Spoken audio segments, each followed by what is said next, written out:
नमस्कार दोस्तों, आप सभी का स्वागत है आज के इस वीडियो में। तो चलिए जानते हैं मध्य प्रदेश के सभी 55 जिलों के छोटी बड़ी खबरों को केवल 20 मिनट में। लेकिन उससे पहले आप यह वीडियो किस जिले, गांव, शहर या मोहल्ले से देख रहे हैं, हमें कमेंट करके जरूर बताएं, ताकि हम आपके गांव, शहर, मोहल्ले की खबर आप तक सबसे पहले पहुंचा सकें। अगर खबरें आपको पसंद आए तो हमारे वीडियो को लाइक करके चैनल को सब्सक्राइब जरूर करें। मध्य प्रदेश सरकार प्रदेश को दलहन उत्पादन और प्रसंस्करण में आत्मनिर्भर बनाने के लिए एक नई पहल शुरू करने जा रही है। इस योजना के तहत प्रदेश भर में कुल 55 खाद्य प्रसंस्करण एवं पैकेजिंग यूनिटें स्थापित की जानी हैं। ग्वालियर जिले के किसानों और ग्रामीण युवाओं के लिए यह खुद का उद्यम शुरू करने का मौका है, क्योंकि दलहन यूनिट की स्थापना के लिए सरकार आर्थिक रूप से बड़ी सहायता प्रदान कर रही है। मध्य प्रदेश की राजनीति में एक महत्वपूर्ण अध्याय जल्द समाप्त होने जा रहा है। वरिष्ठ कांग्रेस नेता और पूर्व मुख्यमंत्री दिग्विजया सिंह का राज्यसभा कार्यकाल अप्रैल में पूरा होने वाला है। वर्तमान कार्यकाल 10 अप्रैल को समाप्त हो रहा है, जिसके बाद उनके भविष्य को लेकर सियासी गलियारों में तरह तरह की चर्चाएं तेज हो गई हैं। लोक शिक्षण विभाग यानी डीपीआई हाई स्कूल व हायर सेकेंडरी स्कूलों की नवीन मान्यता व नवीनीकरण की प्रक्रिया शुरू कर चुका है। बिना विलंब शुल्क के ऑनलाइन आवेदन के करने की तिथि निकल चुकी है, लेकिन विभाग ने 20,000 विलंब शुल्क के साथ मान्यता के लिए आवेदन करने की अंतिम तारीख 10 मार्च रखी है। होली के बाद अब रंगपंचमी पर 8 मार्च रविवार का दिन इंदौर अपना रंगों में डूबा रंग दुनिया को दिखाने की तैयारी में जुट गया है। इस बार टोरी कार्नर, मार्ल क्लब, संगम कार्नर, रसिया कार्नर के साथ ही हिंद रक्षक की फाग यात्रा हजारों किलो रंग बरसाते हुए राजवाड़ा क्षेत्र से गुजरेगी। मुख्यमंत्री डॉक्टर मोहन यादव ने ICC men's T20 world cup series के सेमीफाइनल मुकाबले में भारत की इंग्लैंड पर शानदार जीत के लिए भारतीय क्रिकेट टीम को हार्दिक बधाई और शुभकामनाएं दी हैं। उन्होंने कहा कि भारतीय खिलाड़ियों के बेहतरीन प्रदर्शन, टीम वर्क और दृढ़ संकल्प ने पूरे देश को गौरवान्वित किया है। गुरुवार को मुंबई के वानखेड़े स्टेडियम में खेले गए सेमीफाइनल मुकाबले में भारतीय टीम ने इंग्लैंड को हराकर फाइनल में प्रवेश किया। इस जीत के साथ ही देश भर के क्रिकेट प्रेमियों में उत्साह का माहौल है।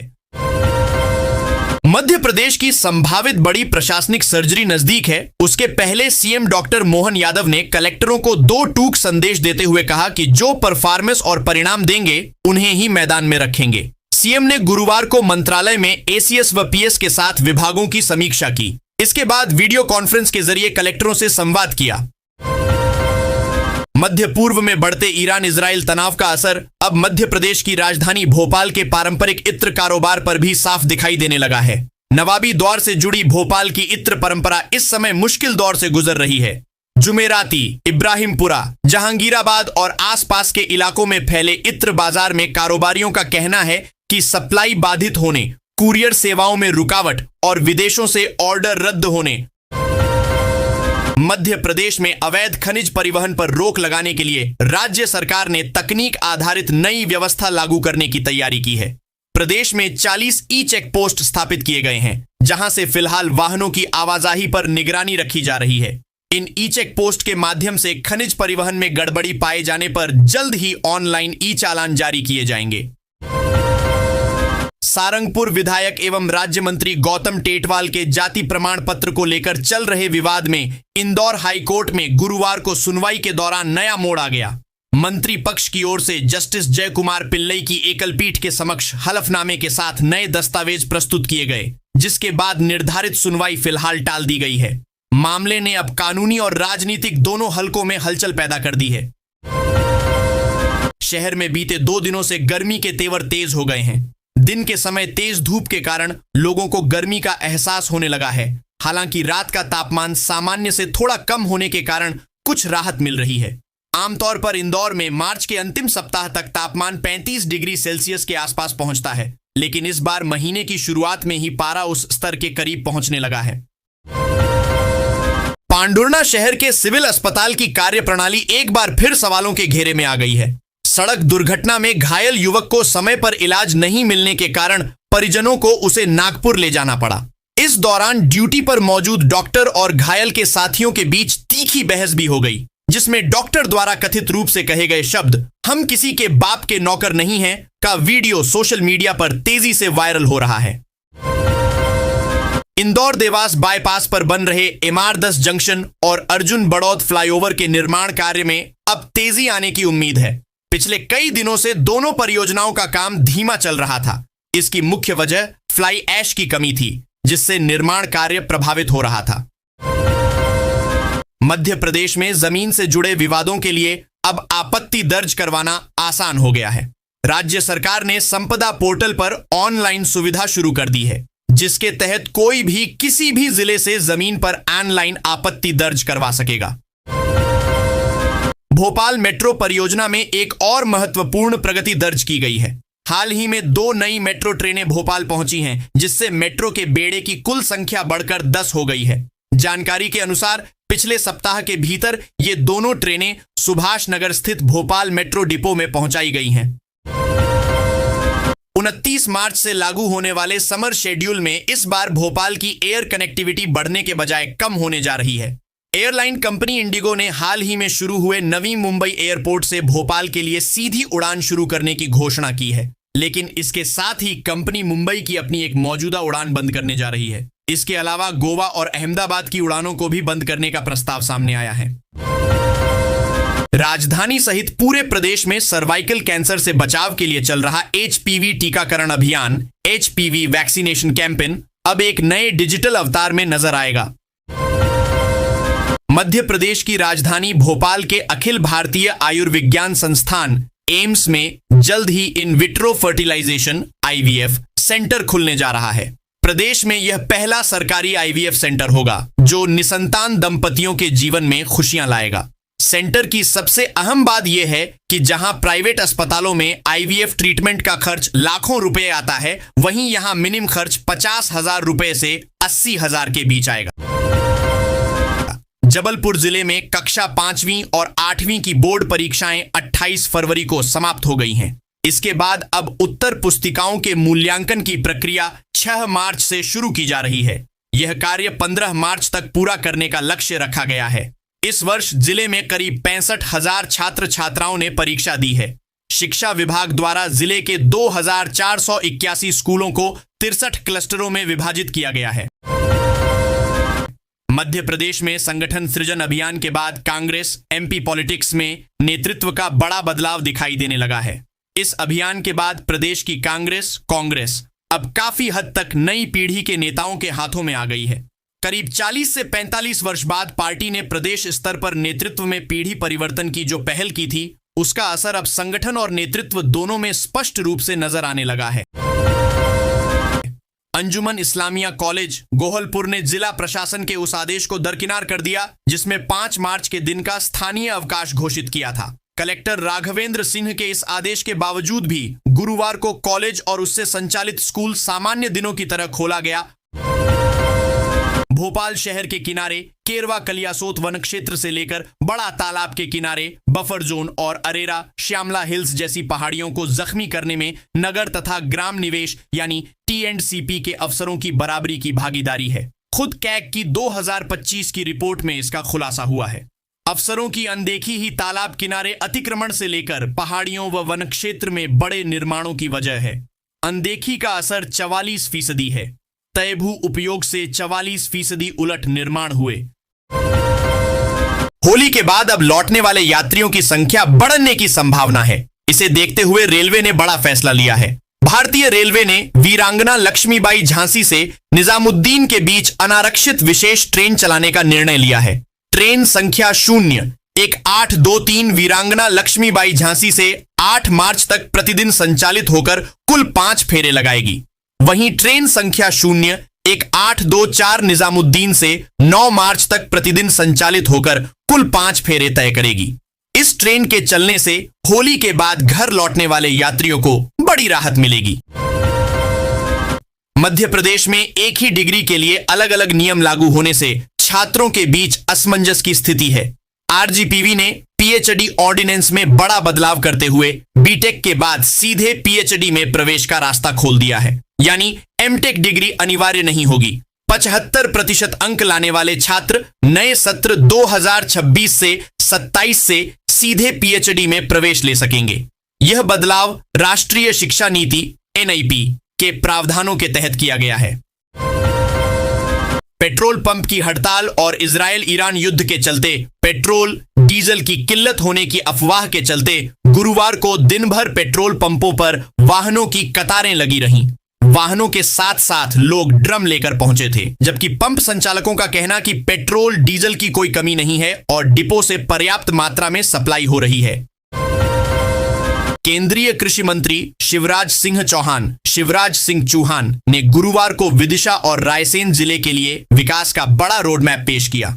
बेतवा तट स्थित बाढ़ वाले गणेश मंदिर में आयोजित कार्यक्रम के दौरान उन्होंने घोषणा की कि विदिशा में कैंसर के बढ़ते मरीजों की सुविधा के लिए जल्द ही टाटा मेमोरियल अस्पताल की ब्रांच शुरू की जाएगी। संघ लोक सेवा आयोग यानी यूपीएससी की सिविल सेवा मुख्य परीक्षा 2025 का रिजल्ट घोषित कर दिया गया है। लिखित परीक्षा और इंटरव्यू पर्सनैलिटी टेस्ट के आधार पर जारी अंतिम परिणाम के अनुसार कोटा राजस्थान के अनुज अग्निहोत्री ने टॉप किया है। दूसरे स्थान पर राजेश्वरी सुवे एम और तीसरे स्थान पर आकांक्ष धुल रहे हैं। मध्य प्रदेश के मुख्य सचिव अनुराग जैन अवकाश पर चले गए हैं। उनके स्थान पर senior IAS officer Rajesh Rajora को प्रभार सौंपा गया है। अनुराग जैन के ससुर के निधन के कारण वे अवकाश पर रहेंगे। एमपी के मुख्य सचिव अनुराग जैन अवकाश पर चले गए हैं। उनके ससुर का निधन हो गया है। जैन 5 दिनों तक अवकाश पर रहेंगे। धार जिले के छोटे कस्बे बाग के लिए गर्व की बात है कि यहां के होनहार युवा पक्षाल सेक्रेटरी ने संघ लोक सेवा आयोग यूपीएससी की परीक्षा में ऑल इंडिया रैंक 8 हासिल कर क्षेत्र का नाम पूरे देश में रोशन किया है। उनकी इस उपलब्धि से परिवार सहित पूरे नगर में खुशी और गर्व का माहौल है। लोगों ने मिठाई बांटकर और आतिशबाजी कर खुशियां मनाई। मध्य प्रदेश कर्मचारी चयन मंडल ईएसबी ने मध्य प्रदेश में वन रक्षकों और जेल प्रहरी के 1500 पदों पर भर्ती के लिए नोटिफिकेशन जारी किया है। इसके लिए आवेदन करने की प्रक्रिया शुरू हो चुकी है, लेकिन यह की भर्ती परीक्षा सवालों के घेरे में है। दरअसल इस भर्ती में अनुसूचित जाति यानी एससी वर्ग के लिए पद आरक्षित नहीं किए गए हैं। वन रक्षकों के लिए निकली 728 पदों पर एससी के लिए एक भी पद नहीं है। मध्य प्रदेश महिला एवं बाल विकास विभाग बेटी बचाओ बेटी पढ़ाओ योजना के तहत सरस्वती अभियान शुरू करने जा रहा है। मुख्यमंत्री मोहन यादव 10 मार्च को भोपाल स्थित कुशाभाऊ ठाकरे ऑडिटोरियम में इसकी आधिकारिक तौर पर शुरुआत करेंगे। मध्य प्रदेश के मुख्यमंत्री मोहन यादव ने घोषणा की है कि राज्य सरकार गेहूं की सरकारी खरीद पर किसानों को न्यूनतम समर्थन मूल्य एमएसपी के अलावा बोनस भी देगी। मुख्यमंत्री ने 2026 को किसान कल्याण वर्ष घोषित किया है। राज्य सरकार ने गेहूं की सरकारी खरीद के लिए किसानों के रजिस्ट्रेशन की आखिरी तारीख बढ़ाकर 10 मार्च कर दी है। यह पहले 7 मार्च थी। महंगाई भत्ते डीए को लेकर वित्त विभाग की घोषित योजना फिलहाल पटरी से उतरती दिखाई दे रही है। राज्य सरकार ने हाल ही में 3% महंगाई भत्ता बढ़ाने की घोषणा की है, जिसके बाद 7वें वेतनमान के तहत कर्मचारियों को अब कुल 58% भत्ता मिलेगा, जबकि विभागीय प्लान के अनुसार चालू वित्त वर्ष 2025 से 26 के अंत तक यह दर 64% तक पहुंचनी थी। इस अंतर के कारण प्रदेश के करीब 12 लाख कर्मचारी और पेंशनर्स को अभी और इंतजार करना पड़ सकता है। मध्य प्रदेश की बीजेपी सरकार की महत्वाकांक्षी लाडली बहना योजना की 34वीं किस्त को लेकर प्रदेश की करोड़ों महिलाओं के बीच एक बार फिर चर्चा तेज हो गई है। आज 5 मार्च है और अब कभी भी उनके खातों में योजना की राशि के 1500 रुपए आने वाले हैं। वहीं कई महिलाओं का कहना है कि सीएम इस बार राशि बढ़ाकर 3000 रुपए भी दे सकते हैं। यहां जानिए कब आएगी लाडली बहना योजना की 34वीं किस्त। 1.28 करोड़ महिलाओं के खातों में कितनी आएगी राशि? प्रदेश में शहरों से सटे ग्रामीण क्षेत्रों में कॉलोनियों का निर्माण तेजी के साथ हो रहा है। निगरानी की कमी के कारण अवैध कॉलोनियां भी बन रही हैं, जहां रहवासियों को आवश्यक सुविधाएं भी नहीं मिल पा रही हैं। यही स्थिति शहरी क्षेत्र में भी है। उधर ग्रामीण और शहरी क्षेत्र के लिए कॉलोनाइजर अधिनियम अलग अलग हैं। इन्हें एक करके कड़े प्रावधान लागू करने का प्रारूप तैयार किया गया है, जिससे पंचायत एवं ग्रामीण व नगरीय विकास एवं आवास विभाग सहमत हैं। केंद्र सरकार के 1 करोड़ से ज्यादा कर्मचारियों और पेंशन भोगियों के लिए 8वें वेतन आयोग से जुड़ी एक अत्यंत महत्वपूर्ण खबर आई है। वेतन आयोग ने अपनी सिफारिशें तैयार करने के लिए परामर्श की प्रक्रिया शुरू कर दी है। इसके तहत कर्मचारी संगठनों, व्यक्तिगत कर्मचारियों और आम नागरिकों से वेतन, भत्तों और अन्य सुविधाओं में सुधार के लिए सुझाव मांगे गए हैं। गैस सिलेंडर एक प्रकार का धातु का कंटेनर होता है जिसमें तरलीकृत पेट्रोलियम गैस एलपीजी या अन्य गैसें संचित रहती हैं। यह घरेलू उपयोग के लिए रसोई में खाना पकाने, हीटर या गीजर में उपयोग किया जाता है। सिलेंडर में गैस का दबाव बहुत अधिक होता है जिससे यह सुरक्षित तरीके से उपयोग किया जा सकता है। गैस सिलेंडर का नियमित रूप से परीक्षण किया जाता है ताकि उसकी सुरक्षा सुनिश्चित हो सके। इसके ऊपर एक वेंटिल, वाल्व और रबर की पाइप लगी होती है। एमपीएमएलए कोर्ट के विशेष न्यायाधीश डीपी सूत्रकार ने प्रदेश के स्कूल शिक्षा एवं परिवहन मंत्री राव उदय प्रताप सिंह के विरुद्ध नोटिस जारी किया है। राष्ट्रीय ध्वज के अपमान के आरोप से जुड़े मामले में कोर्ट ने मंत्री सिंह से स्पष्टीकरण मांगा है। कोर्ट ने पूछा है कि क्यों न उनके विरुद्ध राष्ट्रीय ध्वज के अपमान के अपराध में प्राथमिकी दर्ज करने का आदेश दिया जाए। एमपीएमएलए कोर्ट के विशेष न्यायाधीश डीपी सूत्रकार ने प्रदेश के स्कूल शिक्षा एवं परिवहन मंत्री राव उदय प्रताप सिंह के विरुद्ध नोटिस जारी किया है। राष्ट्रीय ध्वज के अपमान के आरोप से जुड़े मामले में कोर्ट ने मंत्री सिंह से स्पष्टीकरण मांगा है। कोर्ट ने पूछा है कि क्यों न उनके विरुद्ध राष्ट्रीय ध्वज के अपमान के अपराध में प्राथमिकी दर्ज करने का आदेश दिया जाए। 10वीं 12वीं की परीक्षा में असफल होकर पढ़ाई छोड़ चुकी बेटियों और महिलाओं की शिक्षा फिर प्रारंभ कराने के लिए सरकार सरस्वती अभियान शुरू करने जा रही है। केंद्र सरकार की बेटी बचाओ बेटी पढ़ाओ योजना के अंतर्गत यह अभियान चलाया जाएगा।